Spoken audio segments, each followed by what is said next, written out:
اگر آپ ہمارے چینل پر پہلی مرتبہ آئے ہیں اور اگر آپ کو یہ لیکچر پسند آیا ہے تو ہمارے چینل کو لائک اور سبسکرائب ضرور کر دیں۔ بہت شکریہ۔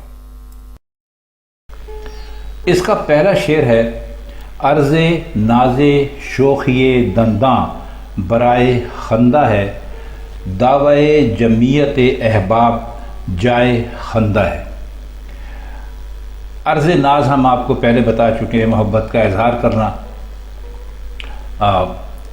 کسی سے اپنی لگاوٹ کا اظہار کرنا، اور شوخی کہتے ہیں بہت نمایاں ہونے کو، اور دنداں جو ہے وہ جمع ہے دند کی، دانتوں کے لیے استعمال کرتے ہیں، اس کو دانت کو کہتے ہیں، اور خندہ جو ہے وہ کہتے ہیں ہنسنے کو، اور دعوی جمعیت احباب، جمعیت احباب کا مطلب ہے دوست یار، اور دعویٰ تو آپ سمجھتے ہیں کہ کیا ہوتا ہے، اور جائے خندہ کہتے ہیں ہنسنے کی جگہ کو۔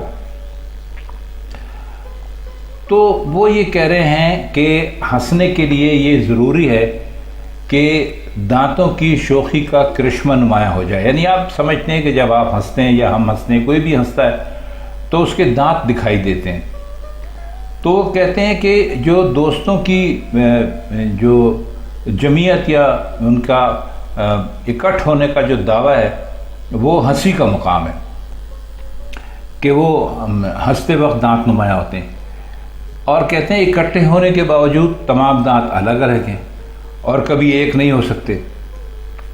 تو یہی کیفیت دوستوں کے مجمع کی بھی ہوتی ہے، جس طرح ایک وقت آتا ہے دانت ایک کے بعد ایک کر کے نکلتے چلے جاتے ہیں، تو وہ بتانے کی کوشش یہ کر رہے ہیں کہ اسی طرح جو آج آپ کے گرد بہت سارے دوستوں کا ایک مجمع اکٹھا ہے، یہ بھی اسی طرح آہستہ آہستہ بکھر جائے گا۔ جیسے انسان بوڑھا ہوتا چلا جاتا ہے تو وقت کے ساتھ ساتھ اس کے دانت بظاہر اکٹھے نظر آتے ہیں، لیکن ایک ایک کر کے اس سے الگ ہو جاتے ہیں۔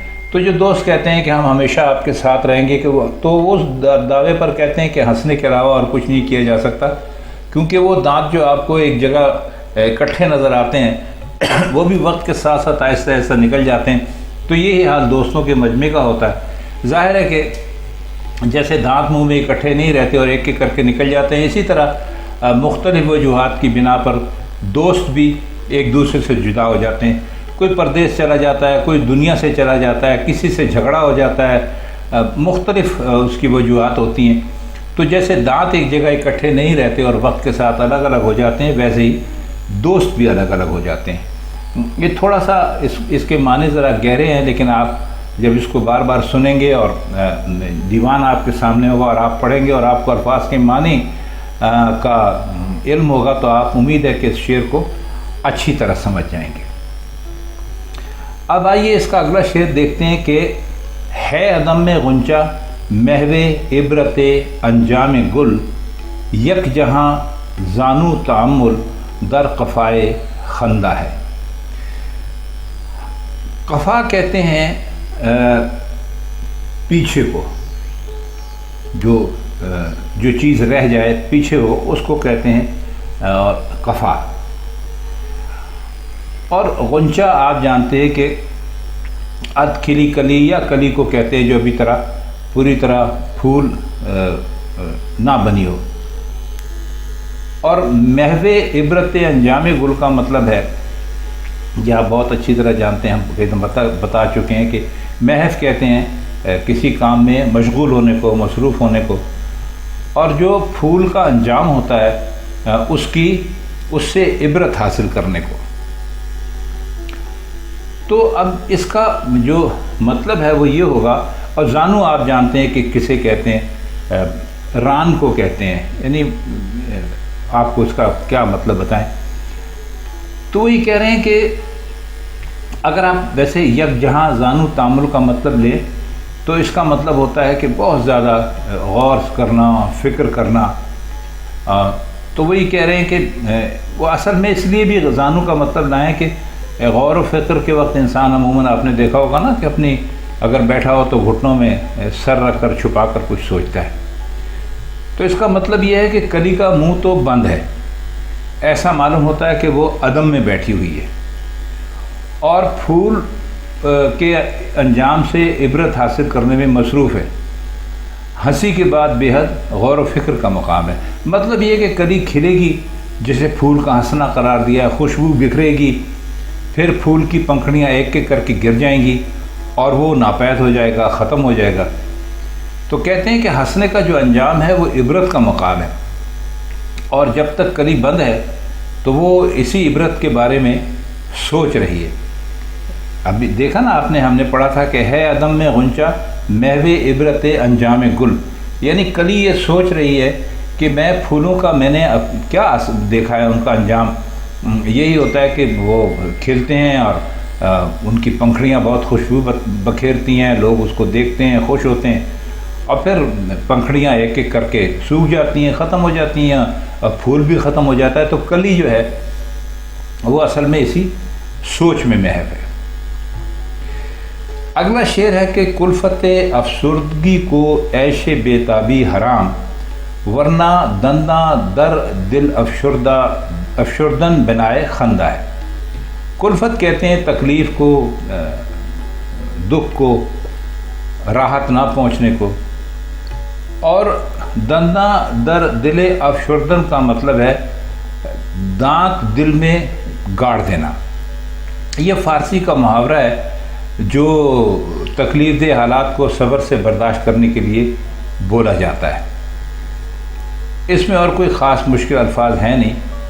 اس کا مطلب یہ ہے کہ میں افسردہ ہوں، پژمردہ ہوں، اور میرا دل تنگ ہے، اور اس حالت کی تکلیف کے لیے اضطراب اور بے قراری کا جو عیش ہے وہ حرام ہے۔ مطلب یہ کہ افسردگی کا تقاضا ہی دل گرفتگی ہے، اس سے بےتابی اور بے چینی کی فارغ البالی کیسے نصیب ہو سکتی ہے؟ تو بے چینی اور بےتابی کی جو حرکت یا جنبش ہے، بےتابی اور بے چینی میں تو انسان ہلتا ہے، جلتا ہے، تڑپتا ہے، کروٹیں لیتا ہے۔ تو ظاہر ہے کہ افسردگی اور دل گرفتگی کے مقابلے میں جو بےتابی ہے وہ عیش کی حالت ہے۔ تو کہہ یہ رہے کہ اس زندگی میں ہزاروں تکلیف دہ صورتیں پیش آتی ہیں، لیکن اس کے باوجود لوگ مسرت اور شادمانی میں بھی مصروف رہتے ہیں۔ تو اس لیے وہ ایسے محفلوں میں بھی شریک ہوتے ہیں جہاں پر ان کے لیے ہنسی کا، مذاق کا موقع پیدا ہوتا ہے، لیکن افسردگی کے لیے بےتابی کا عیش جو ہے وہ ممکن ہے نہیں۔ اب اس کا آخری شعر دیکھتے ہیں کہ سوزش باطن کے ہیں احباب منکر، ورنہ یہاں دل محیط گریہ و لب آشنائے خندہ ہے۔ دیکھیے پڑھنے میں آپ کو یقیناً یہ اشعار مشکل لگیں گے، لیکن جب آپ ان کے معنی کریں گے تو آپ کو معلوم ہوگا کتنے مشکل ہیں نہیں یہ۔ تو اس میں دیکھتے ہیں، سوزش کہتے ہیں جلن کو، تکلیف ہونے کو، باطن کہتے ہیں اندر کو، اندر کے جو انسان کے اندر جو ہوتا ہے، چھپا ہوا جو ہوتا ہے انسان، اس کو، اور احباب کہتے ہیں دوستوں کو، منکر کہتے ہیں انکار کرنے والوں کو۔ تو دل محیط گریہ و لب آشنائے خندہ ہے۔ محیط کہتے ہیں احاطہ کرنے والے کو، جو چیز جس پر پھیلی ہوئی ہے اس کو کہتے ہیں۔ اور فارسی والے اسے ایک ایسے سمندر کے معنی میں استعمال کرتے ہیں جو بے پناہ پھیلا ہوا ہوتا ہے، تو اس کے لیے کہتے ہیں۔ اس میں اور کوئی خاص مشکل الفاظ نہیں۔ گریہ رونے کو کہتے ہیں، اور خندہ ہنسنے کو کہتے ہیں، یہ تو ہم آپ کو بتا چکے ہیں۔ تو وہ کہہ یہ رہے ہیں کہ میرے دوست اور میرے جو ساتھی ہیں وہ جو انسان کے اندر ایک اتھل پتھل مچی ہوتی ہے اس کے قائل نہیں ہیں، ورنہ ان کو پتہ چل جائے کہ میرا دل جو ہے وہ گریے کا، یعنی رونے کا ایک بہت بڑا سمندر ہے، اور میرے جو ہونٹ ہیں وہ بڑی بے تکلفی سے خندہ زنی کر رہے ہیں۔ خندہ زنی کر رہے ہیں یعنی ہنس رہے ہیں، یعنی میرے اندرونی حالات ظاہر پر اثر انداز نہیں ہوتے، اور ظاہری آثار کو میرے اندرونی حالات کا نقشہ نہیں سمجھنا چاہیے۔ میں اندر ہی اندر جل رہا ہوں، لیکن کسی پر یہ راز ظاہر نہیں ہونے دیتا، کیونکہ برابر ہنستا رہتا ہوں اور دل کی کیفیت کسی پر نہیں کھولتا یا نہیں ظاہر ہونے دیتا۔ تو خواتین حضرات، یہ غزل تھی مرزا غالب کی آج کی، جو کل 4 اشعار پر مشتمل ہے۔ اس میں یقیناً کچھ بہت مشکل الفاظ بھی ہیں جن کے معنی ہم نے کرنے کی کوشش کی ہے، اور کچھ اس غزل کا بھی آپ کو مطلب بتانے کی کوشش کی ہے۔ اگر ہماری اس کوشش سے یہ غزل آپ کی سمجھ میں آ گئی ہو تو ہمیں بڑی خوشی ہوگی۔ تو اب آج کی اس محفل سے ہمیں اجازت دیجیے، مرزا کی کسی اور غزل کے ساتھ کسی اور وقت آپ کی خدمت میں پھر حاضر ہوں گے۔ تب تک کے لیے خدا حافظ۔